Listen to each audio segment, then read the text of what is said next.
Actually, sa totoo lang po 'no, mga moms 'no, ang higit na nakakadanas ng mga mental abuse, emotionally damaged, anxiety, depression is yung mga anak din.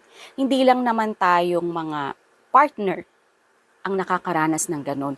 Higit po silang apektado doon sa kanilang nakikita. Lalong-lalo na kung nakikita nila yung parents sila na nag-aaway palagi, nagbabangayan, toxic, 'di ba? So kumbaga nakikita nila yung gano'n, pero wala silang choice. They have no choice. So kalalakihan nila 'yon. Now, for example po, yung isa lang naman, yung nanay or yung tatay doon ang narcissist. So sana yung isang parent, kumbaga, nandiyan siya para magbigay ng love, support, at ganun din po ay dapat na ini-explain natin doon sa mga bata, sa mga anak natin, kung ano yung tama at mali, kung ano yung problema. Ipaintindi na po natin sa kanila.